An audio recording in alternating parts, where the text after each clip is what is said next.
Ahí está. Bueno, miren qué lindos. Ahí hay unas bobinas de uso comercial, básicamente. Vamos a ver que son bobinas toroidales y vamos a ver justo un ejemplo de una bobina toroidal. Bueno, vamos a ver autoinductancias hoy. Entonces, vimos previamente inductancias mutuas. Entonces, dos circuitos que no se mueven, que tienen una forma constante. Uno por uno circula una corriente, esa corriente genera un campo magnético, el campo magnético genera un flujo a través de la otra bobina, a través de la otra espira, del otro circuito, y ese flujo se mantiene constante mientras yo en el circuito número 1 hago circular una corriente constante. Cuando varío esa corriente constante, empieza a variar, eso genera una variación del flujo a través del otro circuito, y entonces la relación entre la FEM inducida en el circuito 2 y la derivada de la corriente en el circuito 1 se denomina inductancia mutua. Ahora vamos a ver el efecto de la inductancia en un único circuito. Entonces, supongamos que tenemos un circuito y en ese circuito empieza a variar la corriente. Entonces, va a haber una variación del flujo magnético, falta decir acá en esta diapositiva, a través del propio circuito C1. O sea, vamos a interesarnos solamente en el circuito en donde circula la corriente variable. Entonces, en el circuito C1, por el que circula una corriente variable, se induce una FEM que vamos a llamar E sub 1,1.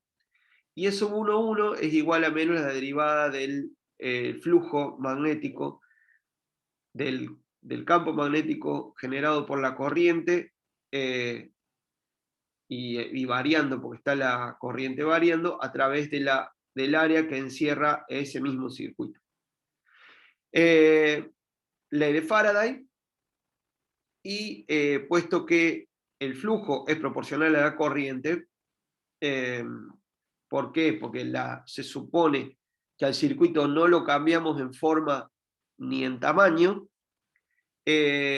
podemos escribir E sub 1,1 igual a menos L1, donde L1 es una constante de proporcionalidad, por la derivada de la corriente respecto al tiempo, donde L1 es la llamada autoinductancia del circuito en cuestión. Hay uno solo acá. Entonces, bueno, vamos a calcular la autoinductancia, ya lo calculamos, ya vimos cómo era la expresión para dos bobinas concéntricas, para dos espiras concéntricas, ¿se acuerdan? Bueno, ahora vamos a ver cuánto vale la autoinductancia para una de estas bobinas, una bobina toroidal. Entonces, fíjense, acá tenemos un ejemplo. Es una bobina en forma de, valga la redundancia, de toroide, con un hueco de radio A y un radio máximo igual a B. Entonces, en ese toroide de sección rectangular, nosotros damos vuelta con un cable único, por el que circula una corriente I. Ese cable único se va enrollando bien apretado todo alrededor del núcleo toroidal, y con una densidad tal que se dan n vueltas en todo el toroide. Sí, Franco. ¿Tengo que parametrizar el toro para calcular cosas? No, simplemente vamos a necesitar el radio del toroide y la cantidad de vueltas. Ok, buenísimo. Sí. Entonces, nada, simplemente es esta geometría, yo les quería mostrar. Ah, la altura es h, discúlpenme. Sí, la altura es h, porque hay que calcular el área. Y no la vi porque tengo la ventana del chat que me estaba tapando, perdón. Entonces la altura es h. Entonces son eso, los parámetros son H, A, B, I y N. ¿Mm? Bueno, ok, entonces, ¿qué va a pasar con la corriente? Y la corriente va a pasar por acá, vuelve por atrás, pasa de vuelta, vuelve por atrás, pasa de vuelta, vuelve por atrás. Y el campo que va a crear esta bobina es un campo azimutal, como ustedes ya se pueden imaginar, porque esto es una colección de, si quieren, de espiras cuadradas o rectangulares, en cuyo centro el campo es perpendicular a la espira, por lo tanto, si las espiras están dispuestas de manera como las hojas de un libro, cuando uno abre un libro, digamos, el campo va a tener esta simetría, y le permitimos al campo, por cuestiones de simetría también, tener una dependencia en su módulo respecto a R. ¿Y R qué es R? Si este es el eje de simetría del toroide, R es la distancia desde el eje de simetría hasta el punto en donde estamos evaluando el campo. Bien. Bien, entonces, ¿cómo se saca eso? Por Ampere. Y sacamos con la ley de Ampere, haciendo una curva cerrada a un radio R dentro del toroide. Con eso sacamos el campo, y la cantidad de corriente que encierro con un lazo circular de radio R que vaya entre A y B, lo que saco es, encierro N por I, una corriente encerrada igual a N por I. ¿Por qué? Porque voy a haber encerrado N cables, N vueltas, digamos, y en cada vuelta pasa una corriente I. Entonces la cantidad de corrientes NI por μ0 es el segundo miembro de la ley de Ampere, y la integral de línea del primer miembro de la ley de Ampere me da BDR por 2πr, que es la circunferencia, el perímetro de la circunferencia de radio R. Bueno, es bastante simple la expresión. Bueno, listo, tenemos la expresión del campo. Entonces, vamos a ver cuánto vale el flujo a través de una espira. Es decir, cuánto pasa de campo integrado en la superficie encerrada por una vuelta. ¿Tá? Todavía no me interesan todas las vueltas, me interesa una sola vuelta. Después multiplico eso por n y me da el flujo equivalente a n vueltas. ¿Tá? Entonces, bueno, integro B sobre la superficie rectangular de una vuelta, de una espira de estas rectangulares. Bueno, eso es B integrado a lo largo de R entre A y B, y además multiplicado por H, pero como el campo no varía en altura, no varía a lo largo de la coordenada axial, digamos, sale multiplicando afuera H, y adentro queda la integral en R, desde A hasta B, desde el radio menor hasta el radio mayor, de la cantidad que expresa el campo por DDR. El diferencial de área acá es H de DR, pero H es constante, así que sale afuera. Bueno, está el pasado automático de diapositivas. Perdón. Entonces, integro esto, que es una pavada, queda H por μ0 NI sobre 2pi, sale todo lo que es constante afuera, y me queda la integral de 1 sobre R, que es el logaritmo natural. Entonces, logaritmo de B sobre logaritmo de A.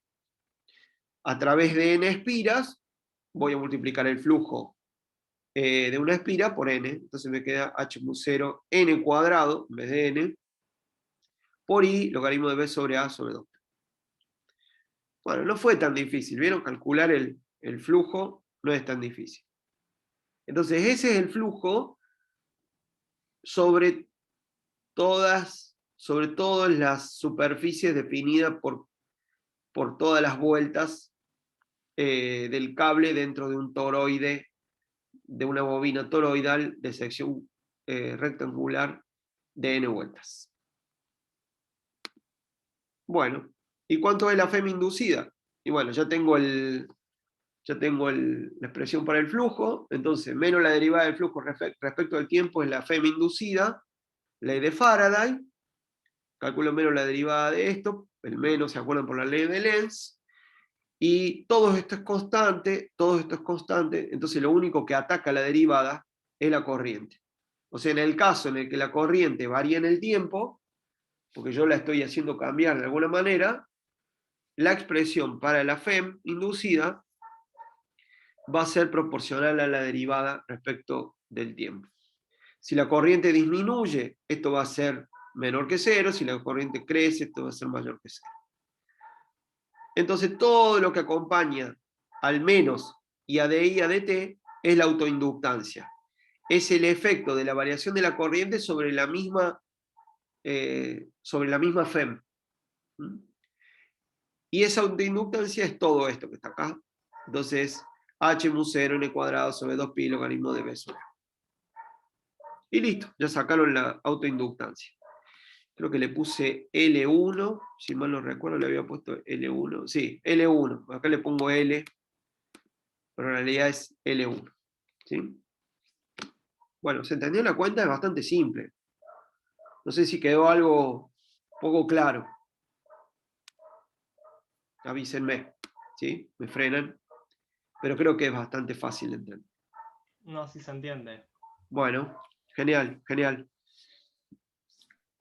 Una pregunta, César, Sí, respecto al número de vueltas y que el campo dependa también el campo de una espira dependa de las vueltas también. O sea, en el campo vos definiste el campo como mu 0 por n por i sobre 2πr. Sí. Y dijimos, o sea, dijiste que el BR, o sea, el campo sería igual, eso mismo. Sí. El de una espira dependería entonces de todas las espiras presentes. No, acá no calculé el campo de una espira y después lo multipliqué por n. Sino que en este arreglo que vos ves acá, es muy fácil Sí. aplicar Ampère. Está. Y Ampère lo aplica sobre una curva, que es una circunferencia, que si vos querés sigue esta flecha que ves acá. Sí. Entonces, si vos haces la integral de camino del campo a lo largo de esta circunferencia de radio R, arbitrario, Sí. siempre y cuando vaya entre A y B, y supones que el campo siempre es paralelo al diferencial de camino, Sí. entonces te queda que la integral de camino del campo eléctrico diferencial de camino es igual a la corriente encerrada por mu 0, ¿te acordás? Sí, sí, sí, sí. ¿Cuánto encerraste de corriente con ese camino? Encerraste n cables, Sí, cada uno de ellos llevando corriente I. sí.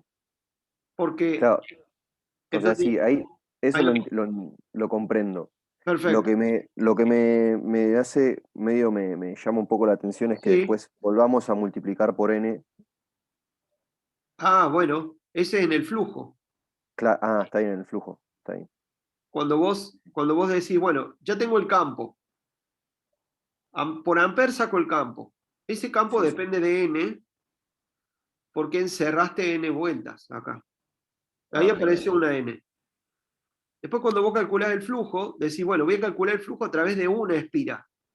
Mm, Entonces, todavía dice n la cantidad de espiras. Claro, es la cantidad total de espiras. Acá abajo dice el texto del libro, el arrollamiento completo contiene n vueltas. ¿Está bien? sí, Entonces, cuando vos calculás el flujo, el campo que sacaste es el campo en cada punto. Entonces, en cada espira, tenés que calcular, para cada espira ahora tenés que calcular el flujo. El flujo es simplemente la integral de área del campo. sí. Lo haces para una espira, que es más fácil, que es cada rectángulo este. de largo B menos A, y de ancho B menos A y de alto H. Bueno, sacaste el flujo para una espira, del campo a través de una espira.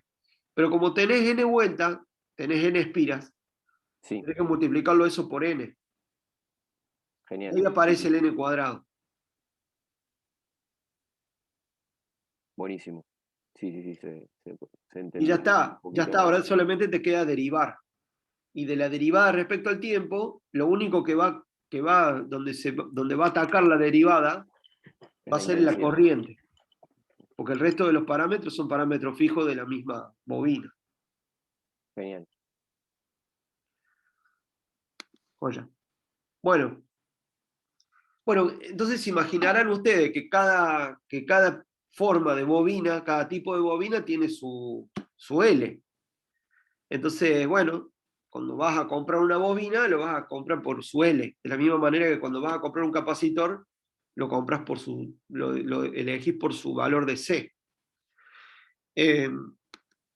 Entonces,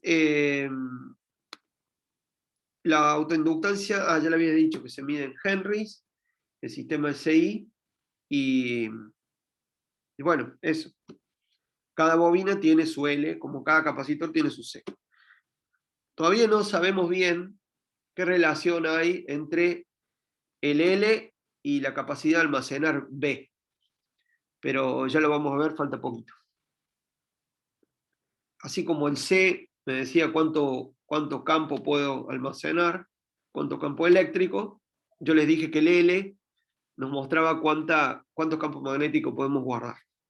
Ya lo vamos a ver, es súper, me parece que es bastante claro, no requiere mucho esfuerzo entenderlo. Bueno, ahora vamos a introducir la inductancia dentro de un circuito. De la misma manera que teníamos la resistencia, vamos a meter una de estas bobinas, no tiene por qué ser la toroidal, una bobina de autoinductancia L, la voy a meter adentro de un circuito. Y voy a ver qué pasa, qué efecto tiene el poner una autoinductancia o una inductancia. Ya al principio estamos hablando de autoinductancia, pero vamos a terminar hablando de inductancias en general. Cada vez que veamos una espira dentro de un circuito le vamos a llamar inductancia. Vamos a ver qué efecto tiene una autoinductancia cuando varía la corriente. Cuando no varía la corriente no tiene sentido, porque fíjense acá, que si no pusimos la FEM, acá está. Si no hay de I a de T, si I es constante, todo esto es cero. Entonces no hay FEM inducida. Entonces a un circuito, si no hay FEM, no hay variación del potencial, por lo tanto no varía nada. Y estamos en el caso que analizábamos en Kirchhoff, donde andaba todo bien, el rotor de E era cero y andaba todo bárbaro. Y si la I es constante, es como si la bobina fuera un pedazo de cable y que no contribuye en nada a nada. O sea, es como si fuera invisible. El tema es que la bobina empieza a molestar o empieza a afectar la circulación de la corriente en un circuito cuando la corriente está variando. Si no varía, no pasa nada. Es como si fuera un pedazo de cable sin resistencia. Pero cuando empieza a variar, ahí empieza a generar su propia FEM inducida. Entonces, vamos a ver qué pasa en un circuito cuando metemos una L y una R en serie, o sea, una al lado de la otra. Y ahí dentro de la L podemos hacer lo mismo que hacemos con R. Podemos decir que en esta L podemos representar la autoinductancia de la autoinductancia de la bobina en cuestión, más la posible autoinductancia que pueda tener este circuito que está acá, que también es una espira. Entonces vos decís, uno dice, uy, tengo que sumarla, tengo que... No, agarro toda la posible fuente de inductancia y la meto acá. Entonces resumo en un solo L, en un solo L, eso quise decir, todo el efecto inductivo del circuito. De la misma manera que represento en R todo el efecto resistivo. La batería tiene resistencia interna, la meto en el R. Bueno, resumo en un elemento puramente inductivo la inductancia, toda la inductancia, y en un elemento resistivo toda la resistencia. Perfecto. Bien. Es lo mismo que puse acá. ¿Sí? ¿Alguna pregunta? Bueno, me avisan. Bueno, y acá viene el elemento clave, que es que hay un switch, el que está arriba. Ese switch permite prender o apagar la corriente. La batería tiene una FEM de valor E. Es la batería que vimos en los circuitos que resolvimos por ley de Kirchhoff, ¿no? Ahora vamos a ver que no es lo mismo. Ya no queda lo mismo Kirchhoff. O nos salimos de Kirchhoff. Ya lo vieron un poquito con los campos no conservativos. Pero ese switch es un elemento clave. ¿Por qué? Porque cuando se cierre ese switch va a empezar a circular la corriente. Y la corriente va a empezar a circular de a poco, hasta lograr un estado estacionario. Estado al que nosotros esperábamos cuando teníamos un sistema, un circuito de corriente continua. ¿Qué es lo que se hace normalmente? Si vos querés un circuito de corriente continua, tenés una batería de voltaje continuo, tenés un montón de componentes, prendés el circuito o cerrás el switch y lo dejás un rato hasta que la corriente se estabilice. Eso es un circuito de corriente continua. Entonces, vamos a ver ahora qué pasa en los primeros momentos a partir del cierre del switch, cuando la corriente está variando porque se está estabilizando. Y ahí el efecto de la inductancia hay que tenerlos en cuenta. Una vez que se estabiliza la corriente, una vez que se llega a la estacionariedad, una vez que la corriente ya no depende más del tiempo, la derivada de I respecto a T vale 0 y ya la inductancia no juega ningún rol. Ok. Bueno, vamos a ver qué pasa cuando cerramos el switch. Entonces, entre el anterior y esta, lo que pasó es que se cerró el switch. Entonces, pensemos en los primeros instantes luego de haber cerrado el switch.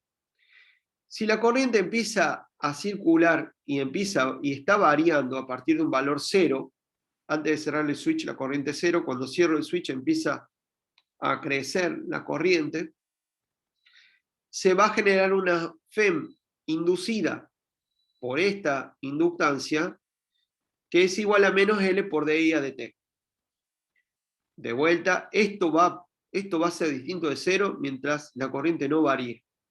Perdón, mientras la corriente varíe. Una vez que la corriente se estabilice, ya no va a haber FEM inducida y ya la bobina no va a jugar ningún rol. Entonces, ¿cómo queda la ley de Faraday? Porque dijimos que la ley de Kirchhoff era medio renga en eso. Entonces, vamos a la ley de Faraday, que es la más general, y que incluye en un segundo miembro, no nulo, este efecto de inducción. ¿Qué me queda? Me queda la integral de caminos cerrados. ¿Qué caminos cerrados es esa? Este, el C. Todo esto. Es el integral de caminos cerrados, sobre todo este camino. La integral de caminos... también pasando por acá, ¿no? Está bien. La integral de caminos cerrados del campo eléctrico en todo este circuito sería 0 si estuviéramos en el caso de la ley de Kirchhoff con corriente continua. Pero no es 0, es, según la ley de Faraday, que es algo más general, menos L por dI a dt, es decir, igual a la FEM inducida. Acuérdense que ahora ya este E es no conservativo. Entonces, ¿para dónde apunta? Bueno, vamos a tener que calcular E de L a lo largo de todo esto. Nunca lo hicimos así nosotros. Nunca hicimos la integral del campo, simplemente pusimos la sumatoria de las variaciones del potencial. Pero también se puede hacer con el campo. Fijémonos, si la corriente circula de esta manera, el campo eléctrico, ¿sí, Fernando? Sí, disculpa, una Sí, consulta. Por esta sí, primera igualdad en donde la FEM inducida es igual sí. a menos la autoinductancia por el diferencial de corriente, yo por ahí anoté mal, tenía que la FEM inducida era N por menos el diferencial del flujo en el tiempo. También es lo mismo. La FEM inducida es menos la derivada del flujo respecto de t, y la derivada del flujo respecto de t es menos la derivada del flujo respecto de t, es menos L por dI de t. Es lo mismo. Ah, ok, no, yo lo tenía mal anotado, tenía incluido un N Un por el N que no diferencial va. de flujo, entonces me estaba faltando uno ahí. Claro. N era para el caso que vimos la otra vez, para un caso especial, pero acá estamos en un caso general. El N probablemente vaya adentro de esa L que está ahí adentro. Ahí adentro de esa L va a aparecer un N, si tenemos una bobina de N vuelta, poner. ¿Está bien?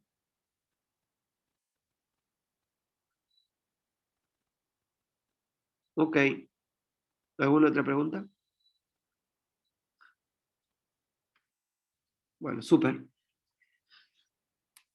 Bueno, entonces, la ley de Faraday, decíamos, es la integral del campo eléctrico a lo largo de este camino, igual a la FEM inducida, que es menos L de I a de T, que es menos la derivada del flujo magnético respecto al tiempo. Perfecto. Entonces, esto se puede integrar. Entonces, la integral de camino del campo eléctrico se puede hacer en estos tres tramos. Vamos a tener en cada punto en donde es constante el potencial, no va a contribuir a la integral, sino que la integral va a aparecer en donde el campo eléctrico, en donde haya una variación de potencial. Ahí está el campo eléctrico. Entonces, el campo eléctrico acá apunta desde el borne positivo al borne negativo de la batería. Se los muestro, simplemente. Acá el campo eléctrico va, como la caída de potencial, va de un potencial mayor a un potencial menor. Vas de un potencial, sí, mayor a uno menor. El campo eléctrico apunta, sí, para este lado. Y, y después tenemos la variación de la FEM inducida, producto de la variación de la corriente. Entonces, ¿cómo queda esta parte? Queda la integral, la parte de la integral que corresponde a la bobina es si integramos en este sentido, en el sentido de la corriente, vamos a tener menos epsilon, porque vamos al revés de E, menos epsilon, y más IR, porque estamos a favor de E. Fíjense que acá falta un menos para que sea la ley de Kirchhoff, ¿ah? A lo largo de la corriente. Entonces, ¿se acuerda que si íbamos a lo largo de la corriente, la variación de potencial en una resistencia llevaba un menos? Bueno, y eso es porque estamos integrando EDL y no menos EDL. Acuérdense, busquen en su definición de variación de potencial, y la variación de potencial es menos EDL. Bueno, con eso queda esta expresión de acá, queda menos epsilon más I por R es igual a menos L por DI a dt. Si yo multiplico todo por menos, me queda como de este lado, como si fuera la ley de Kirchhoff.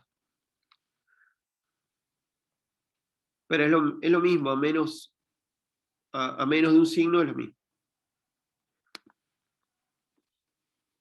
Eso es lo que acabo de decir. Formalmente es como una ley de Kirchhoff, pero con los signos cambiados y ahora con un término dependiente de L. En una ley de Kirchhoff, esto era 0. Bueno, ahora es como si fuera Kirchhoff, del lado izquierdo, pero el lado derecho no es 0. Multiplico por menos 1 y tengo, si tapo esto, me queda de este lado como si fuera Kirchhoff. Pero ahora aparece este nuevo ingrediente, producto de la ley de Faraday, y que tiene que ver con esta inductancia que está acá. También, si quiero, puedo hacer todo esto igual a 0, pasando L por DI a dt al primer miembro. También lo puedo hacer.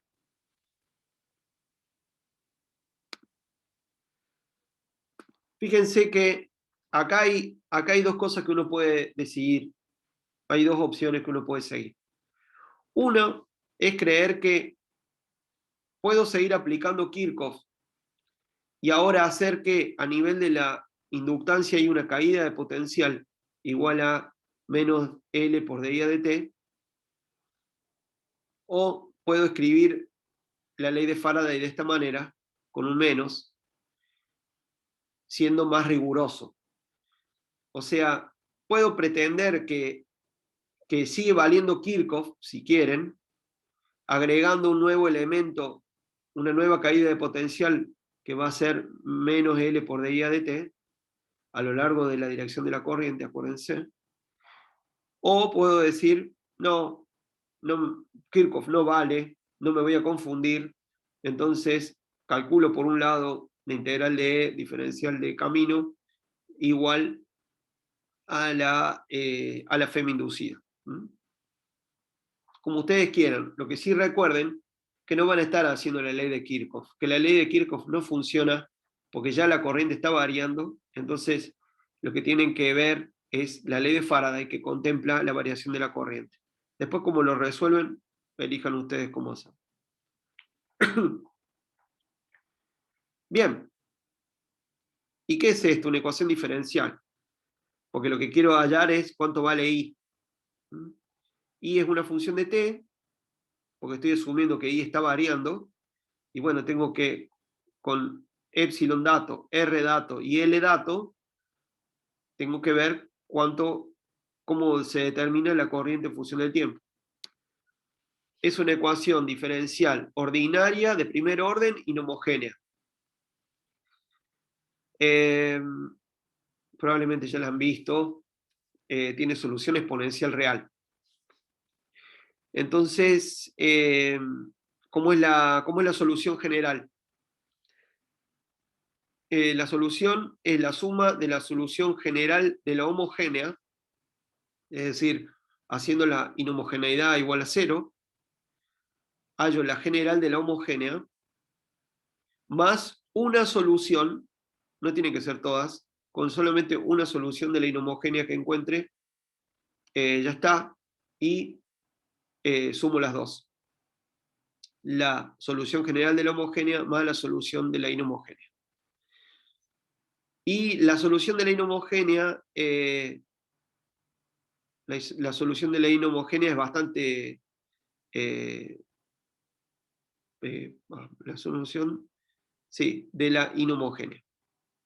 La solución de la inhomogénea, eso iba a decir, particular, es bien simple. Espero que nos des un hermoso repaso de las ecuaciones diferenciales en la práctica, Yami. Me sumo al pedido. Yami ya está acumulando deuda, pobre Yami. Bueno, fíjense que en este caso una solución de la inhomogénea es re simple. Si yo pongo I igual a menos B sobre A, la derivada de I respecto a X es 0, y acá me queda 0. Entonces ya encontré, si tengo una ecuación de este tipo, general, donde identifico cuánto vale A y cuánto vale B, la inhomogénea ya la tengo, en menos B sobre A. Entonces de ahí ya saco esta. Y me falta resolver la homogénea, que dice que la derivada es igual a una constante por la función misma. Y ahí sale el exponencial. ¿Por qué? Porque la derivada respecto a x de e a la alfa x es alfa por e a la alfa x. Entonces, es bastante simple. Bueno, en el caso que vimos, que es este, y Y es la corriente, nuestra incógnita, la variable independiente del tiempo. A, el parámetro A es una constante y es menos R sobre L, y el parámetro B es igual a epsilon sobre L. Qué grande, Yami. Bueno, muy bien. Van a repasar. Muy bien. Les digo, chicos, chicas, es una de las ecuaciones diferenciales más fáciles. Así que, y en general no se va a poner, no vamos a resolver ecuaciones muy complicadas. Bien.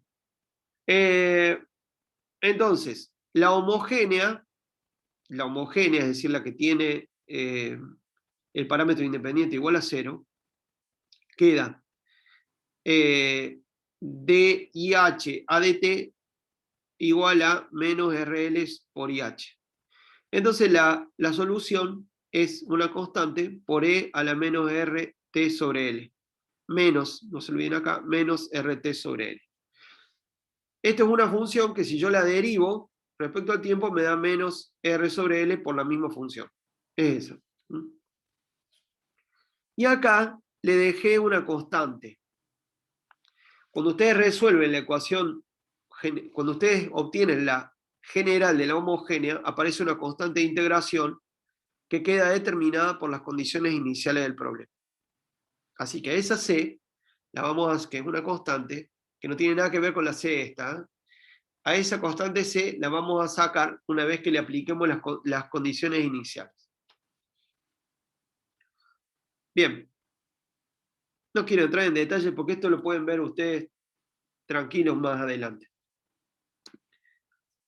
La particular de la inhomogénea, que habíamos dicho menos B sobre A, es, pongo B, pongo A y saco cuánto vale menos B sobre A. Acá está.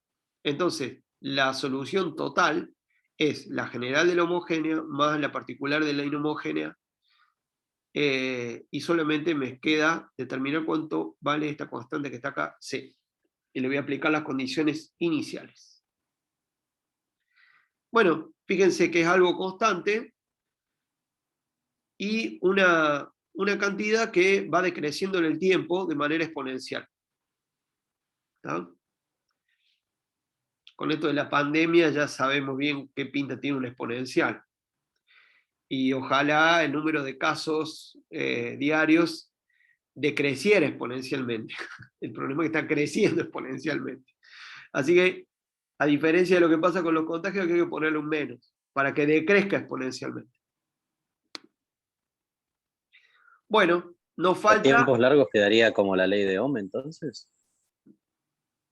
Sí, muy bien. Genial. Exactamente. Falta primero determinar la constante C, que hay que aplicarle las condiciones iniciales. En t igual a 0, cerramos el switch. Entonces supongo que en el instante en donde cierro el switch, no circula corriente. Todavía no empezó a pasar la corriente por ahí. Entonces evalúo y en t igual a 0, y le digo que la obligo a que sea 0, entonces C me queda menos E sobre R. Entonces la solución final es epsilon sobre R multiplica 1 menos E a la menos R T sobre L. Y esto es lo que pasa. Efectivamente, la corriente empieza de 0 y va creciendo, va creciendo, va creciendo hasta alcanzar el valor estacionario que me va a dar la ley de Ohm. B igual a I por R. Hasta ese valor voy a tender. Y el voltaje, si ustedes quieren, la diferencia de potencial en la inductancia va a ser máximo y después va a decrecer a 0. Y cuando la derivada de I respecto de t ya alcance un valor nulo, la diferencia de voltaje entre los dos extremos de la bobina ya no va a jugar ningún rol. Entonces, ¿cómo se llama ese periodo transitorio? Es decir, de que yo cierro el switch hasta que se estabiliza la corriente, la bobina juega un rol. Una vez que pasa cierto tiempo, la bobina ya no importa y pasa a ser transparente a la corriente. ¿Cuánto vale ese tiempo? A ver si alguien me puede decir cuánto vale ese tiempo característico. Está ahí en la figura, así que está bien. ¿De qué depende? Perdón, yo lo que vería es que en definitiva vos el término que te da la inductancia lo estarías, decae exponencialmente en algún momento, pero por convención dejarías de tener en cuenta. Claro. No veo que sea algo matemático. Mirá, miren, tiene que ver el tiempo de decaimiento depende de lo que acompaña a t en el exponencial. Fíjate que si t vale L sobre R, al cabo de L sobre R segundos, ustedes van a ver que la unidad que te da de dividir L sobre R es segundos. Al cabo de L sobre R segundos, el valor de esto es 1 sobre E, que equivale a una caída del 37 al 37% del voltaje en la bobina. Y equivale a un 63% del valor de la corriente que vas a tener al final. Entonces, esto es una medida de cuánto tiempo te toma llegar al valor estacionario. Entonces, si L sobre R es más grande, todo este decaimiento va a ser más lento. Si L sobre R es más chico, el decaimiento va a ser más rápido. Entonces, es un juego de los dos, de L y de R, pero sobre todo porque hay un L que es distinto de 0, que hace que se demore, cuanto más grande es L, más se demora el sistema en alcanzar el equilibrio estacionario. Entonces, la medida más o menos, el valor estacionario más o menos lo alcanzás a partir de 4 o 5 veces L sobre R. Entonces, dependiendo de cuánto vale L y dependiendo de cuánto vale R, voy a alcanzar más rápido o más lento el estado estacionario. Una pregunta. Sí. Acá nosotros ya decimos que estamos en el estado estacionario por una cuestión de descartar, digamos, el efecto de inductancia porque es muy chico a tiempos largos. Pero no es que matemáticamente hay un cambio, sino que nosotros decimos que es deseable porque ya pasó mucho tiempo y entonces el efecto de la inductancia es, ¿o no? Es que una vez que vos tengas cuánto vale L y cuánto vale R, vos le vas a poder dar un número a cuánto es mucho tiempo y cuánto es poco tiempo. Entonces, cuando vos agarras L, si tenés un circuito RL, como el que acabamos de resolver, vos decís, bueno, L vale tanto Henry o milihenry, R vale tanto ohm. Listo, saco, ponele, no sé, ponele que L sobre R te dé, no sé, 1 milisegundo. Bueno, yo sé que a 1 segundo ya esto va a estar en estado estacionario. Entonces, saber cuánto vale R y cuánto vale L te da una pauta de cuánto es mucho o tiempo que tenés que esperar para alcanzar el valor estacionario. La expresión no cambia, solamente R sobre L o L sobre R te da una pauta de cuán rápido o cuán lento es el decaimiento de acuerdo a lo que vos quieras hacer. ¿Se entendió ahí? Sí, lo que yo leía de T nunca es estrictamente cero, sino que es muy tan chiquito como pasa el tiempo, depende sobre R. Se va a hacer muy chiquito, pero nunca va a ser estrictamente cero, no es que cambia algo. Bueno, pues viste que en el laboratorio vas a tener ya variaciones. No, eso sí, la pregunta era sobre esa distinción. Claro. No, estrictamente nunca va a ser cero, tenés razón. Pero bueno, ¿qué es cero? ¿Cómo definir el cero en un laboratorio? Esto es un tema. No, claro, eso sí. Pero vos decís, bueno, mirá, de acuerdo al comportamiento que yo espero del sistema, una vez yo tenga L y tengo R, si espero 5 veces L sobre R, ya puedo decir que la influencia de de la bobina va a estar dentro del ruido instrumental del instrumento que está midiendo el voltaje. Te da un orden de magnitud, digamos, ¿está bien? Pero es verdad, no es estrictamente cero. Bien. ¿Hay algo que no se haya entendido?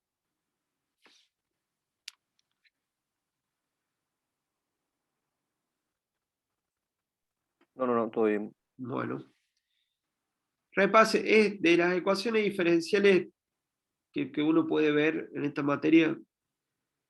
Bueno, esta es una de ellas, no es tan complicada, y las que faltan tampoco, así que, no sé, con poquito esfuerzo se va a entender, si quieren ver bien el detalle. Lo que sí, acuérdense, que si hay una ecuación diferencial ordinaria de primer orden, inhomogénea, la solución tiene dos partes. La primera, tenemos que agarrar la solución más general que se nos ocurra de la homogénea, es decir, cuando el término independiente es cero, y a esa le sumamos la que encontremos, una solución de la inhomogénea. En este caso, la solución de la inhomogénea es una constante. Y viene bien porque la derivada de una constante es cero, entonces nos queda que una constante por la solución inhomogénea es igual a otra constante. Entonces, sale fácil. Y después ajustar la solución de la homogénea, que depende de las condiciones iniciales, hay que ponerle las condiciones iniciales.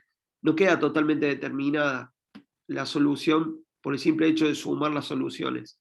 Hay que todavía ajustar esa constante que nos queda de integración, obligándola a cumplir las condiciones iniciales. Ok. Bueno, creo que estamos... A ver si... vamos a ver descarga y ya terminó.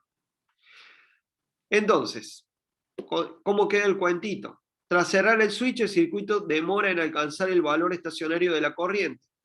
Al final, el valor estacionario de la corriente va a ser epsilon sobre R.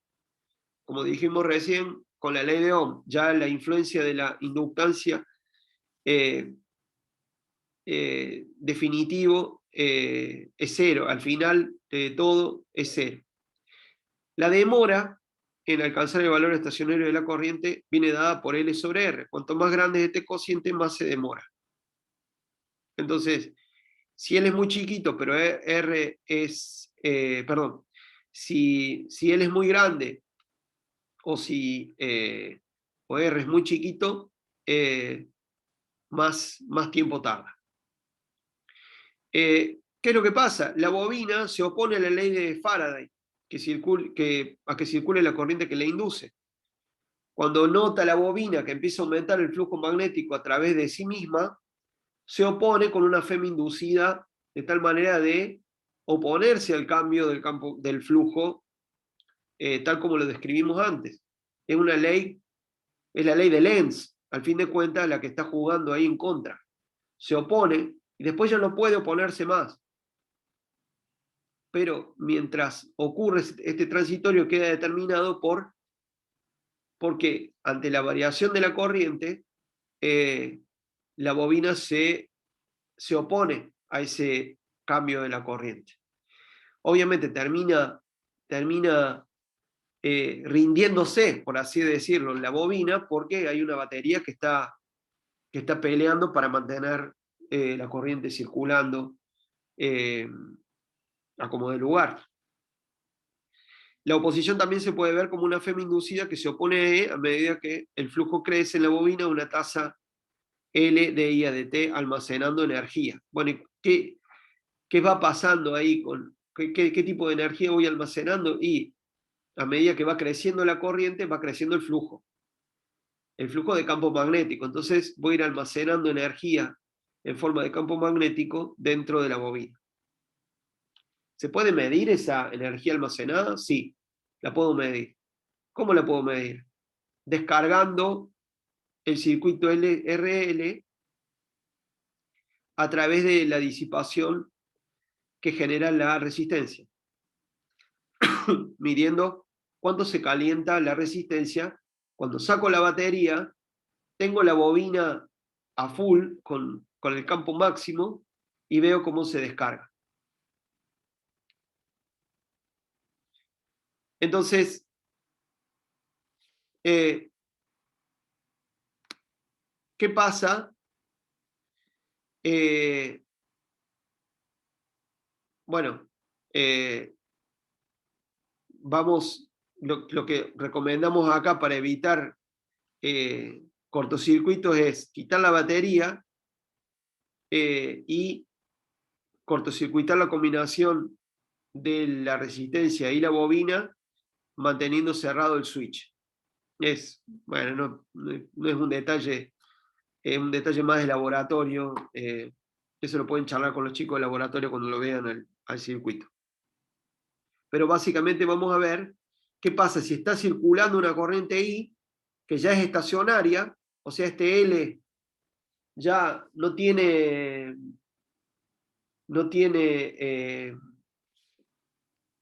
juega ningún rol, pero gracias a que circula por acá una corriente máxima, tiene asociado un campo magnético máximo. ¿Qué pasa cuando ahora saco la batería, que es la que mantiene todo andando, y me quedo con una corriente y una resistencia?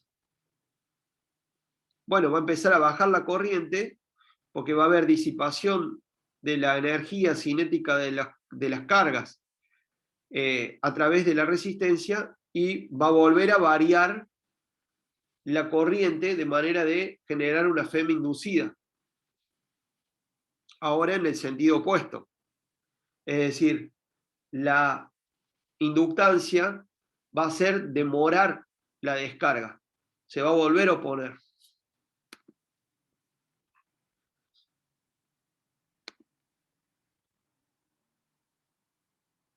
Voy a tratar de mover la ventana del chat que no me deja ver. Ahí está.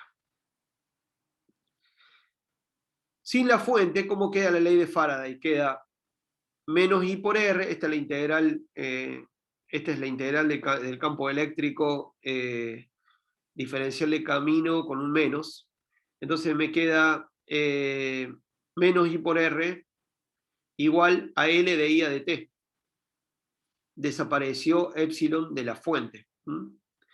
Entonces, esta ecuación, de vuelta, es una ecuación diferencial, pero esta ya la conocemos, porque es una ecuación diferencial de primer orden a coeficiente constante homogénea.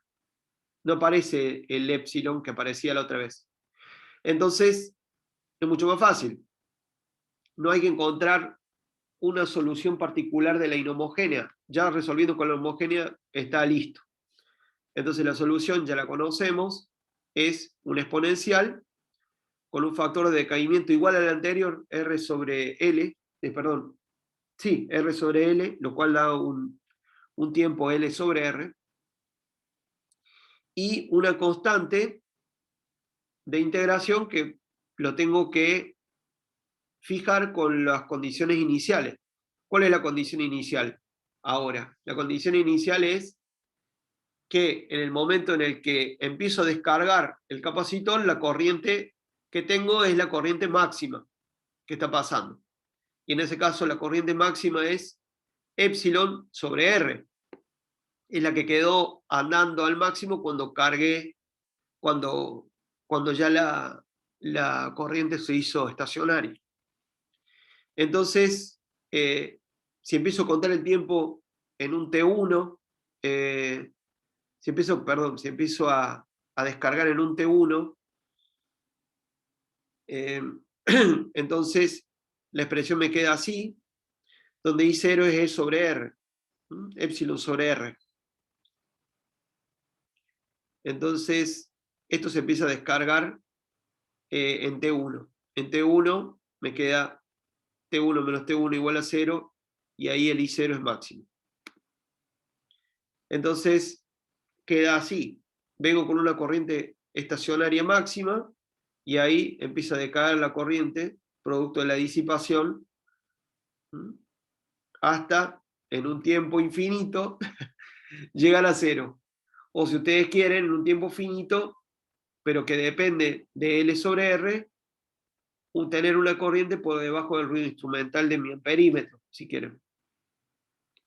Entonces, nuevamente, no es que se va a disipar todo inmediatamente como ocurriría si no hubiese inductancia, sino que va a tomar un tiempo, puesto que al empezar a variar la corriente, empieza a variar el flujo a través de la bobina rechaza esa variación del flujo ahora en el sentido opuesto, porque de ahí a dt ahora va a ser negativo, va a empezar a fluir cada vez menos. Entonces va a tratar de compensar vía ley de Faraday esa caída en el flujo, y de esa manera se va a ir demorando la descarga del circuito RL. El tiempo de descarga típico depende de L sobre R, es L sobre R, que es el mismo que el tiempo típico de carga. Entonces, ¿cómo mido yo cuánta energía estoqué en la bobina? Bueno, puedo medir cuánta energía estoqué en la bobina viendo cuánta energía se disipó desde que corría el máximo de corriente hasta que me quedé sin corriente, cuánta energía se disipó en la resistencia. Y eso yo lo puedo sacar, porque sé que la potencia es igual al voltaje por la corriente. Ya lo vimos eso.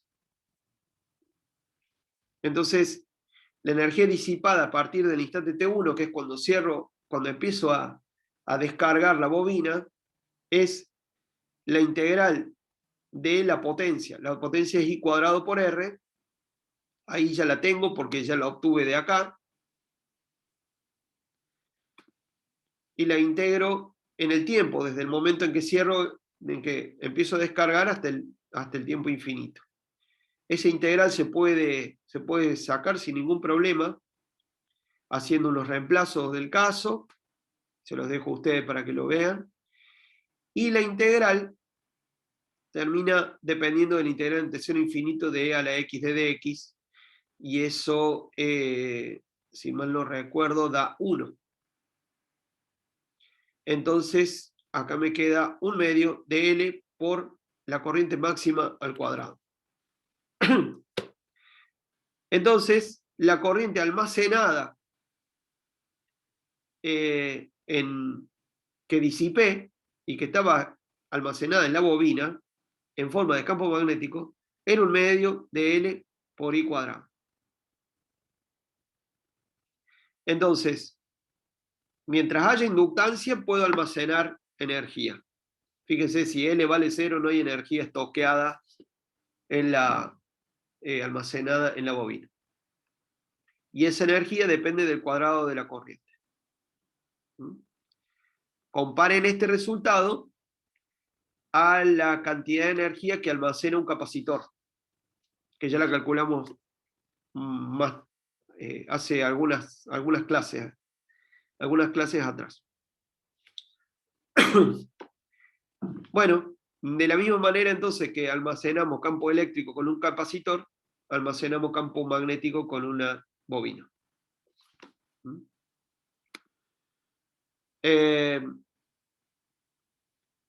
Para el caso que L vale esto, que resolvimos,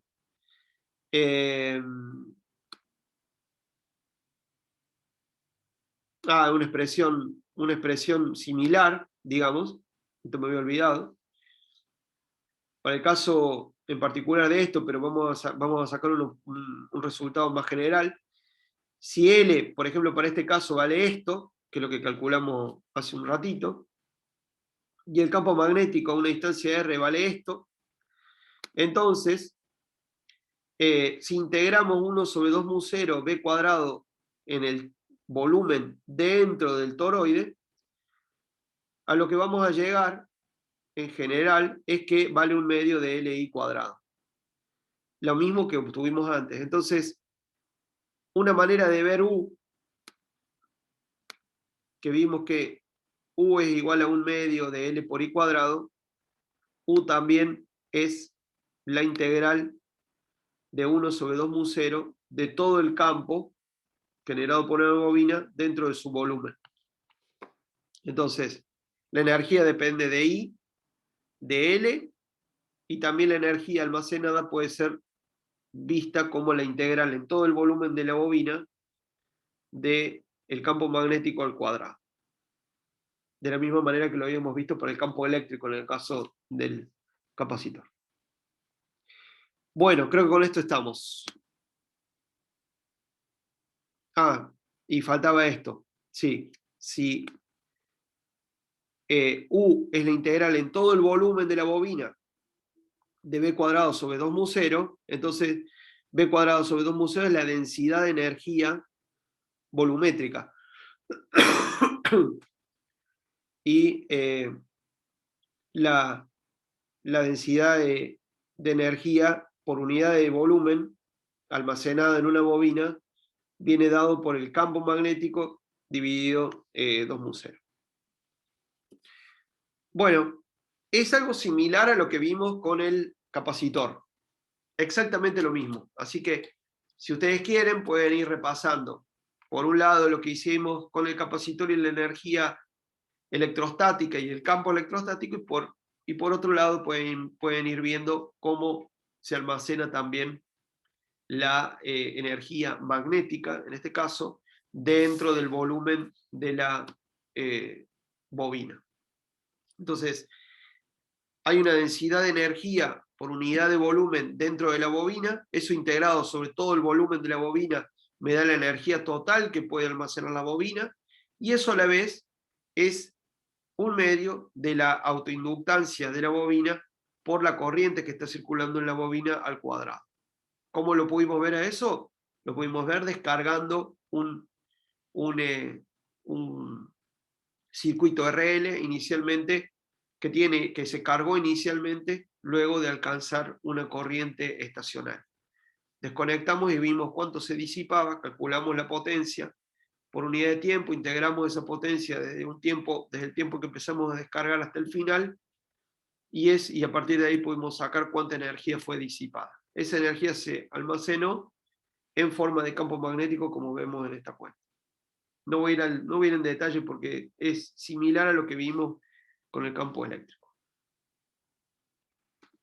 Bueno, ahora sí. ¿Tienen alguna pregunta, alguna duda? Yo tengo una preguntita, César, si puede ser. Sí. Una cosa que charlamos un poco hoy y la otra clase es que Sí. la ley de Kirchhoff, la de los voltajes, deja de valer por todo lo que charlamos hoy, inductancias, etc. Sí. La otra ley de Kirchhoff, o sea, la de las corrientes, ¿también muere en algún momento o esa No, vale siempre? No, esa vale siempre. Lo dije porque me temía que pudieran pensar que la ley de Kirchhoff número 1 es la de la conservación de la carga. Acá nadie está destruyendo o creando cargas, así que esa es intocable.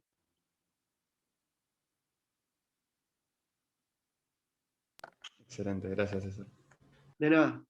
La otra, si ustedes quieren, pueden decir, miren, la otra le pueden decir, bueno, es como si fuera Kirchhoff, pero le tengo que hacer un retoque, y ya no es Kirchhoff. Pero conceptualmente recuerden que no es Kirchhoff. Kirchhoff es un caso especial, cuando no hay variación del campo magnético. Cuando hay variación del campo magnético me salí de los campos conservativos y estoy jugando dentro de los límites de la ley de Faraday, que tiene como en el primer miembro, si quieren, es igual a Kirchhoff. Pero el problema es que deja de ser homogénea. Del otro lado no tengo cero. Ya.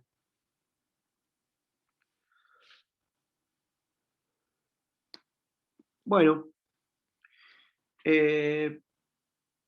Paremos un ratito. Yo me tengo que ir 11:30 en punto. Así que yo diría, no sé, unos 5. Sí, tratemos de arrancar, no sé, 55. Así tratamos de ver algunas cositas más. Entonces, Sí, así descansan un poco también, porque fue medio pesado. 10:55 nos vemos de vuelta.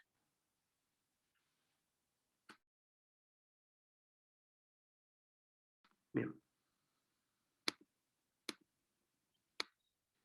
Bueno, entonces, ahora que tenemos cierta práctica con el transitorio, con una bobina, supongamos que colocamos una fuente de FEM epsilon en serie a un capacitor de capacidad C que está descargado, está sin carga, y en serie está conectado a una resistencia R. El circuito está abierto de manera que no circula corriente. ¿Tá? Y pueden ver el switch abierto. Entonces veamos qué ocurre cuando, a partir de cerrar, del momento en el que se cierra el circuito, la corriente empieza a circular, y cuál es el estadio final estacionario que alcanza respecto a la corriente. Vamos a hablar un poquito de la conservación de la carga, de la que hablamos recién. Bueno, al cerrar el switch, anticipamos que va a pasar, fluirá en el sentido de la flecha la corriente, comenzando a cargar el capacitor. Entonces la corriente va a fluir desde el polo positivo de la batería, corriente positiva, así está definida, y va a empezar a acumularse carga positiva en esta placa del capacitor. Al retirarse la carga positiva, puesto que va al borde negativo, esto va a dejar cargado negativamente, con carga igual y opuesta, la otra capa del capacitor, la otra placa del capacitor. Mientras tanto, la corriente va a ir disipándose a través de la resistencia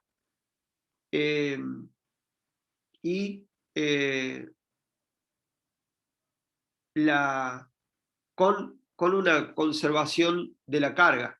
Es decir, no va a haber carga destruida ni creada. Entonces, ¿qué es lo que va a pasar?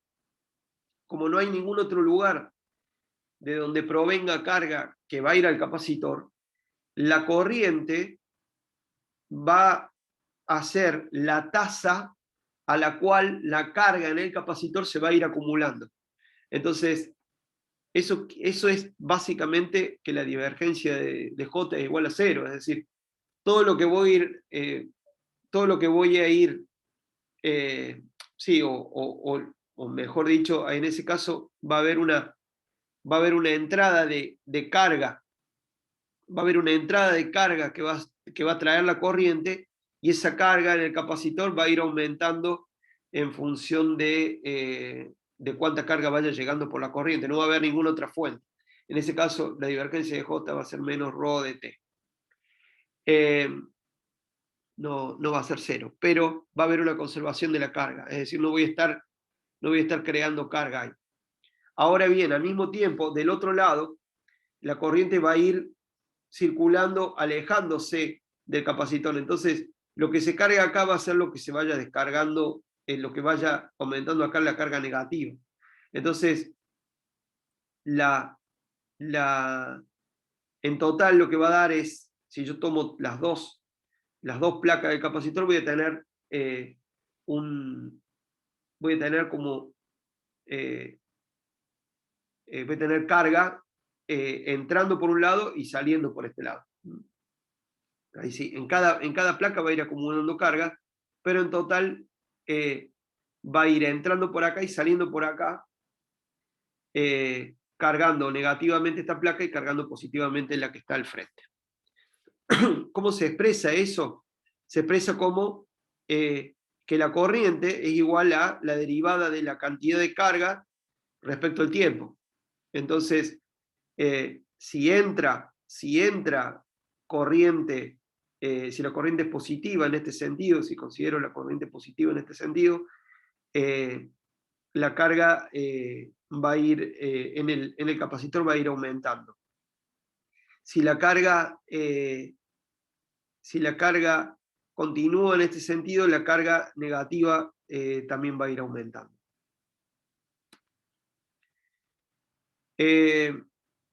no hay bobina, entonces la ley de Kirchhoff y Faraday coinciden, entonces puedo tranquilamente expresar la suma, hacer que la suma de las caídas o de las variaciones de potencial a lo largo del circuito sean cero. Todo eso porque no hay dB de t que me esté haciendo el segundo miembro distinto de cero. Entonces,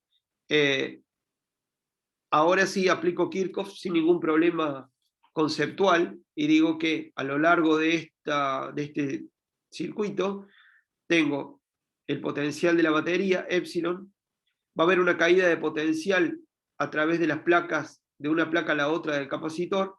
¿Cuánta caída de potencial va a haber? Va a haber una caída de potencial igual a la diferencia de potencial con una carga Q. Entonces, eso va a ser, como ya sabemos, va a estar relacionado, como ya sabemos, a través de la capacidad. BC es igual a Q sobre C, donde Q se va a ir variando porque voy a ir cargando este capacitor. Y después, I por R, con un menos porque estoy analizando esto en el sentido de la corriente. También acá va a haber una caída de potencial con un signo negativo, y menos I por R porque voy a ir atravesando esta resistencia con también una corriente variable.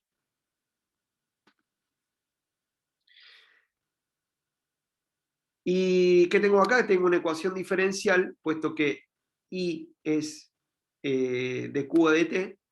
Entonces voy a tener una nueva ecuación diferencial a coeficiente constante de primer orden inhomogénea, del mismo tipo que la que tuvimos para la inductancia, pero ahora a partir de un punto de partida que no es la ley de Faraday, sino es la misma ley de Kirchhoff, puesto que no hay inductancia. Entonces, tengo lo mismo, dy de x igual a un coeficiente a por y de x más b. Este es el modelo de la ecuación. Entonces tengo que encontrar una i que sea solución general de la homogénea, es decir, haciendo b igual a 0, y a eso le sumo una solución particular de la inhomogénea, que es menos b sobre a, puede ser igual a la que usamos antes. Un poquito más sobre la conservación de la carga, que es lo que les comenté antes. Fíjense si está llegando una corriente I a una de las placas del capacitor para cargarla con una carga Q, entonces la conservación de la carga me dice que la divergencia de J es igual a menos de ρ a dt. Entonces, si yo integro la divergencia, si yo hago una superficie cerrada que envuelva toda la placa del capacitor, la divergencia de J en ese volumen tiene que ser igual a la cantidad de carga en ese volumen, por un menos. La cantidad de carga, la derivada de la cantidad de carga respecto al tiempo en ese volumen. Entonces, ¿cuánto es el flujo entrante en la superficie cerrada? Como I está entrando, entonces la integral de la divergencia es negativa. Esta integral del volumen por el teorema de Gauss es igual al flujo de J a través de la superficie que encierra este volumen, y va a ser menos I porque está entrando, y esto va a ser igual a menos d a dt de la integral de la densidad de carga volumétrica en el volumen encerrado por esta superficie. Y entonces me queda que I es igual a la variación de Q respecto al tiempo. Eso es lo que pasa con la conservación de la carga cuando la corriente va llegando a las placas del capacitor o va saliendo de la placa del capacitor. Esta cuenta la hice con esta placa, pero se puede dar el mismo resultado si la hago con esta placa. Así que es equivalente. Ahí está deducido de dónde sale I igual a dQ a dt. Bueno, entonces, eso se los cuento rápido porque es una cuenta que la pueden sacar tranquilos, tranquilas después, mirando la conservación de la carga que ya se las dimos y la ley de Gauss, que también la vieron. Bueno, no la ley de Gauss aplicada al campo eléctrico, sino el teorema de Gauss, si quieren, de análisis 2. Así que tranquilos, se sienten y los pueden sacar. Bueno, entonces, volviendo a la ecuación diferencial, que era esta que está acá, la resolvemos de la misma manera que antes. Entonces, la solución de la homogénea, es decir, haciendo B igual a 0, es una constante que voy a definir con las condiciones iniciales por E a la menos T sobre RC. Entonces, fíjense que ahora el tiempo característico pasó a ser RC. Antes era L sobre R. Ahora el tiempo característico de carga del capacitor es R sobre C. Haciendo una analogía con lo que pasó recién con la inductancia. Y a esta solución, que es la general de la homogénea, le sumamos la particular de la inhomogénea, que es haciendo básicamente Q igual a una constante. La derivada vale 0, entonces me queda Q de la inhomogénea es menos B sobre A, y menos B sobre A con A igual a menos 1 sobre RC y B igual a epsilon sobre R, me queda epsilon por C, donde C es la capacidad. Esta es la cantidad de carga que va a tener finalmente el capacitor. Acuérdense que si la capacidad está fija porque tiene que ver con la forma del capacitor, si tiene un dieléctrico, lo que sea, la capacidad es igual a la carga libre sobre la diferencia de potencial. Entonces, con una diferencia de potencial que viene dada por la FEM de la batería, no la puedo cambiar, la carga que voy a tener que terminar almacenando va a ser la diferencia de potencial de la batería por la capacidad, no me queda otra. Entonces fíjense que la cantidad de carga acumulada al final del proceso tiene que ver con la capacidad y con la diferencia de potencial que pone la batería. Si cambiara la batería y la batería tuviese otra FEM, cambiaría la cantidad de carga que voy a poner arriba del capacitor. Es decir, quiero cargar un capacitor con una carga determinada, Q, y C ya está definido, tengo que elegir bien qué batería quiero elegir. Tengo que elegir bien la batería para que la carga final sea igual a la capacidad por la FEM de la batería. Esa es la carga final, de la misma manera que voy a tener la corriente final cuando cargaba un circuito RL. Bueno, ¿y cómo queda el conjunto de esto más esto? Discúlpenme un segundo, ya vengo. Mil disculpas, chicos. Bueno, entonces, sí, sí. No, estamos acá, estoy solo, así que estoy recibiendo los envíos que llegan a casa. Bien, entonces, igual este tema lo estoy pasando medio rápido porque, si bien es importante porque tiene que ver con cómo se va a cargar un capacitor hasta que ya quede cargado, la forma de trabajar con esto es similar a como vimos en el caso de la inductancia. Entonces, vamos a ver también que llegada a la solución que está ahí abajo de esta diapositiva, que es la solución de la inhomogénea más la solución de la homogénea, la que ven abajo, con ese exponencial que hay ahí abajo, y aplicando las condiciones iniciales que tenemos que aplicárselas a toda la solución, fijémonos que hay que decir qué es lo que pasa en el instante inicial. Ahí ya vamos a tener de qué manera se va a ir acumulando la carga sobre el capacitor. ¿Cuál va a ser el perfil en el tiempo de la cantidad de carga que va a ir tac, tac, tac, tac, depositándose sobre cada una de las placas del capacitor. De hecho, esta es la manera en la que se carga un capacitor. Nosotros lo vimos al principio con los conductores y dijimos, bueno, ponemos tanta carga. Bueno, pero ¿cómo se pone carga en un capacitor? Se pone de esta manera, con un circuito RC. Entonces, a ver si, si podemos ver cuál es la condición inicial que le aplicaríamos al valor de la carga. Inicialmente no hay carga en el capacitor, entonces está descargado. Entonces, ¿cuál es la condición inicial para la solución que vimos? ¿Que QAT0 es igual a 0? Claro, que la Q en el tiempo cero sea 0. Entonces, la condición inicial que nos falta para definir la solución de manera completa es que inicialmente el capacitor está completamente descargado, no tiene ninguna carga.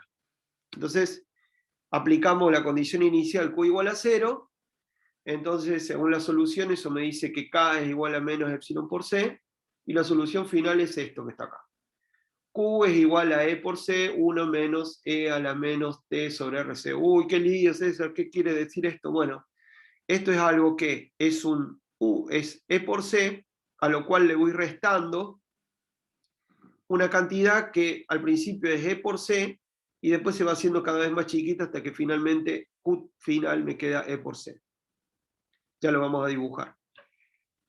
EI se obtiene derivando esto respecto al tiempo.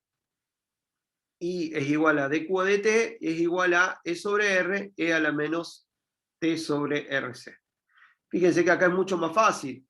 La corriente inicialmente es E sobre R, como si no existiera el capacitor, y después el capacitor se empieza a cargar, y la I va bajando, hasta que me queda I final igual a... ¿Cuánto vale la I final? Para tiempos muy grandes, ¿cuánto vale I? 0. 0. Me quedé sin corriente porque cargué el capacitor. Bueno, ahí están las curvas, las dos curvitas. El I empieza a toda velocidad, como si no hubiera capacitor, y después se muere. La cantidad de tiempo, el tiempo característico es RC. Ustedes fíjense, por las unidades, R por C tiene unidades de tiempo. Bien, me quedan 10 Las minutos. baterías se cargan. Y la batería sigue igual. Y la batería... Decía que las baterías se cargan con una función similar. Claro, claro, claro. Y bueno, en la línea punteada está la I, está la corriente, que al final se termina muriendo, y la carga, que al final termina completando lo que dispone la capacidad del capacitor, y la diferencia de potencial de la batería.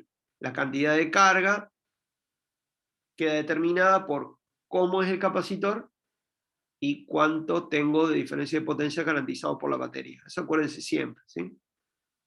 Entonces, para una resistencia constante, igual, ¿qué capacitor se carga más lento?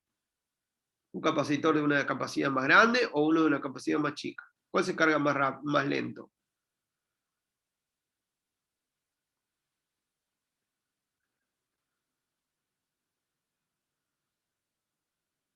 Y bueno, el tiempo característico es R por C. Entonces, si R no cambia, R por C va a ser un número más grande para capacitores de capacidad Grande. mayores, claro, claro. Entonces yo ahí me voy a dar cuenta cuánto tiempo tengo que esperar para que se cargue. Y fíjense que ese tiempo característico no depende de la batería. Otro punto importante, no depende de la batería, ¿está bien? El tiempo no depende de la batería. El nivel de carga superior, sí depende de la batería.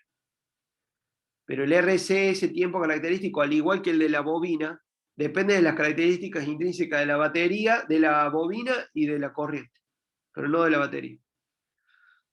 Bueno, son cosas fáciles, no sé, siéntense después tranquilos y lo van a poder ver. Y son conceptos muy importantes, muy importantes. Cuando cargan un capacitor, se cargan un capacitor en laboratorio. Esto también lo preguntamos en los finales, cómo es el proceso. Así que apréndanselo bien. Y después, si tienen alguna duda, me consultan, pero fíjense que igual a niveles de ecuaciones diferenciales es fácil. No hay que pifiarlo con los signos, pero es algo fácil de entender. Un poquito de cuenta y nada más.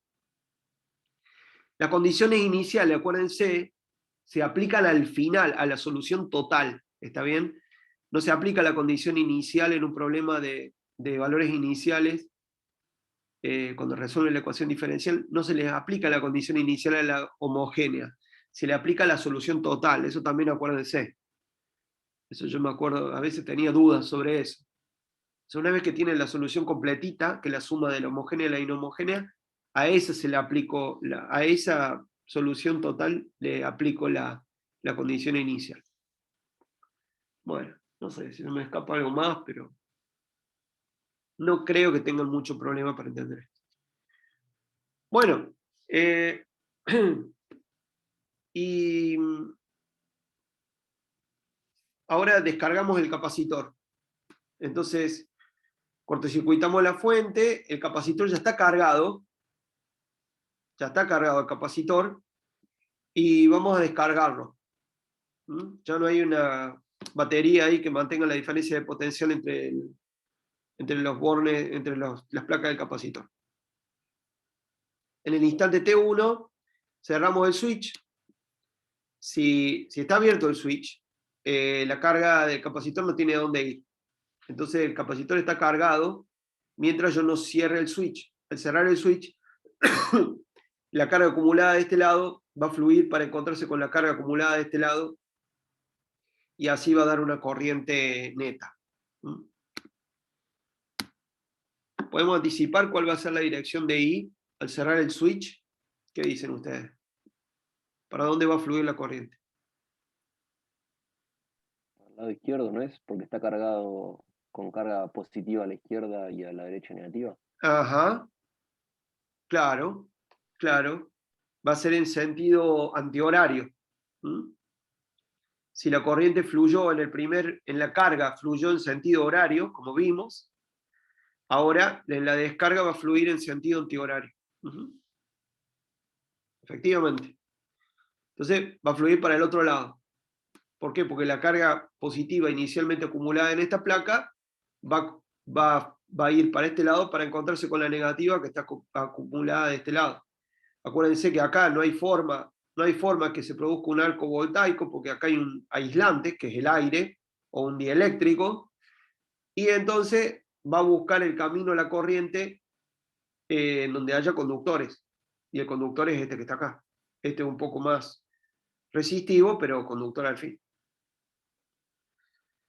Bueno, entonces en el instante T1 cerramos el switch y fluye una corriente I de T. También la puedo suponer variable esa corriente. Entonces la ley de Kirchhoff, no hay dB de T, así que listo, no pasa nada. Y queda así. Entonces voy en el sentido de la corriente, entonces me queda menos de R de Q, menos R de Q de T, y si voy de este lado tengo la carga negativa y paso por este lado, tengo de la negativa a la positiva, porque tenía menos Q, está menos de R, a ver si teníamos positiva a negativa, negativa, positiva. Estoy viendo acá el signo, me parece que creo que está bien el signo. Voy en el sentido de la corriente. Sí, me parece que está bien. Bien. Ahí está lo del signo. Ahí está lo del signo. Porque ahora, ahí está. Me queda así porque ahora el tema es que el capacitor se va a descargar. Entonces, como vimos anteriormente, ahora si hacemos de vuelta el mismo planteo con la superficie cerrada, la divergencia de J es positiva. Y eso origina una baja en la cantidad de carga por unidad de volumen. Entonces, en ese caso, para la descarga, la relación entre I y Q tiene un menos ahora. Es decir, si I es positivo, es decir, si la divergencia de J es positiva, entonces y Q va decreciendo, entonces tiene que haber un menos para que ambas cantidades I y menos de Q de J sean positivas, menos de Q de T sean positivas. Entonces, en ese caso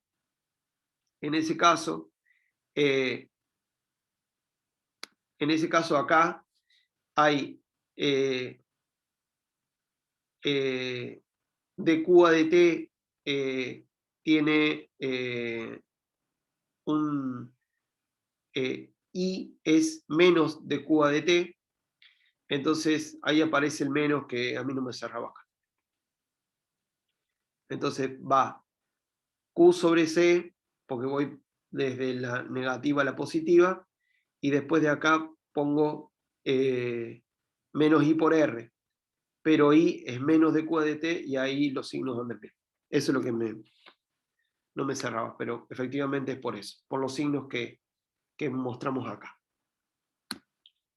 Bien, la solución de esta ecuación que quedó acá, dQ de T por R es igual a menos Q sobre C, es otra exponencial, ya la conocemos, entonces es simplemente K por E a la menos T menos T1 sobre RC.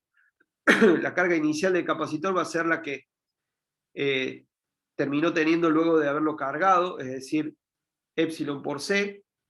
Entonces la solución final es que la carga es E por C por E a la menos T menos T1 sobre RC, suponiendo que empiezo a descargarlo en el tiempo T igual a T1.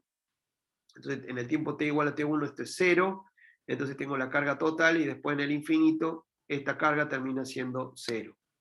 Entonces ahí podemos ver cómo la carga Q varía como menos T sobre RC se va descargando. Eso es justamente producto de el hecho de que haya una resistencia.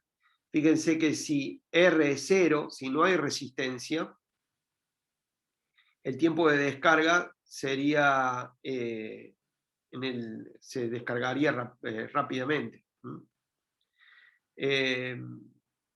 Y el voltaje en el capacitor es Q de T sobre C y también va descargándose, puesto que está disminuyendo Q y con ello B.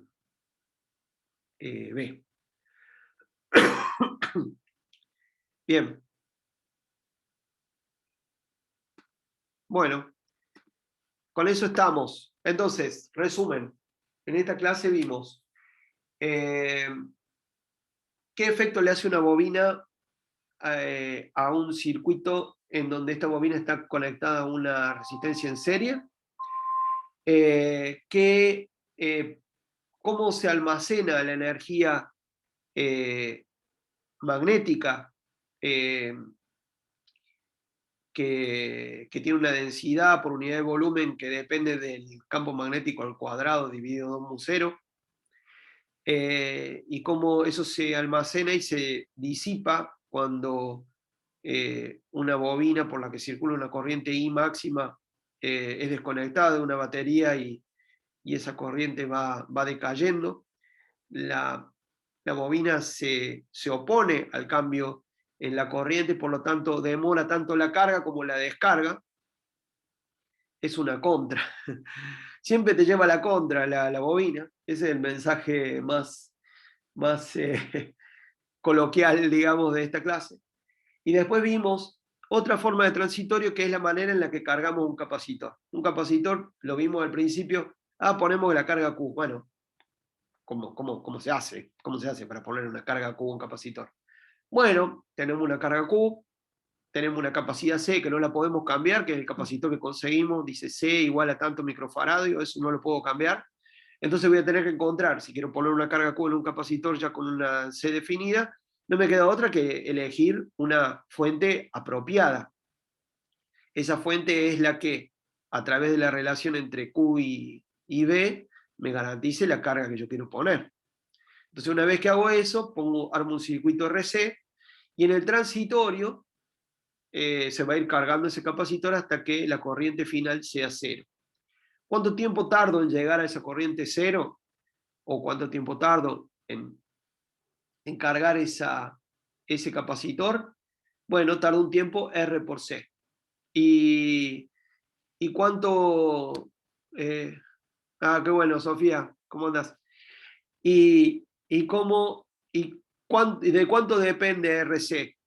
Y depende, ¿de qué depende RC? ¿Depende de la batería? No, no depende de la batería. ¿De qué depende? De cuánta resistencia en mi circuito y cuánto vale la capacidad.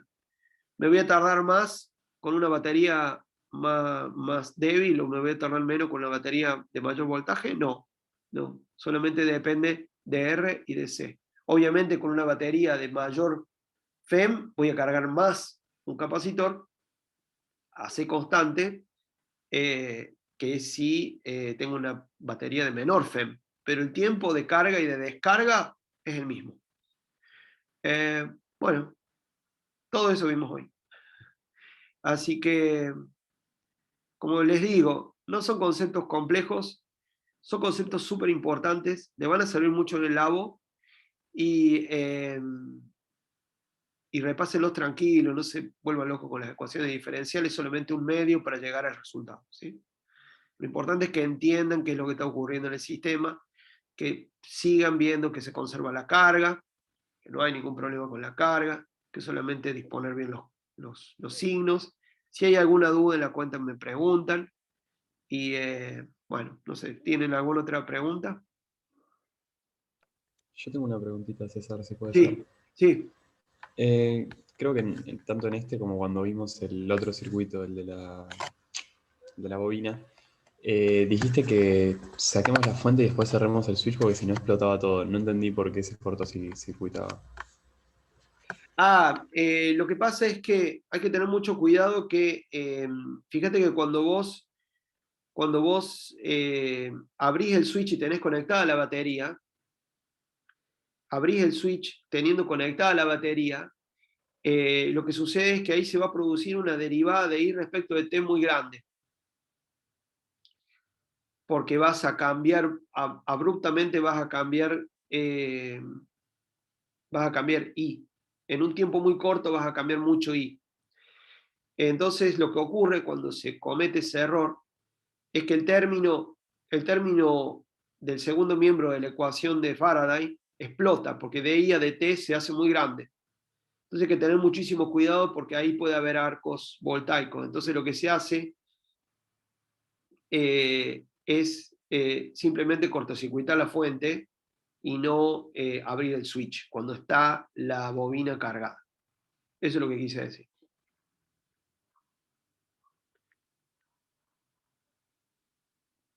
¿Se entiende? Tiene que ver con el término, con el segundo miembro de la ley de Faraday. Si yo corto el cable con un switch, ahí estoy provocando una derivada de I respecto de T enorme. Varía I. Claro, o sea que cuando lo prendo no estaría pasando porque no, o sea, la bobina no se activó todavía, entonces por eso es que no explota. O al inicio Claro, también técnicamente claro. está conectada a la fuente y vos prendés el switch, pero claro, tenés que ahí no pasa nada porque no hay bobina. Exacto, tenés que tener cuidado cuando está cargada. Ok. Exactamente. Gracias, genial. Ese es el punto. Bueno, chicas, me tengo que ir. Tranqui, no pierdan paso. Y como es, no le pierdan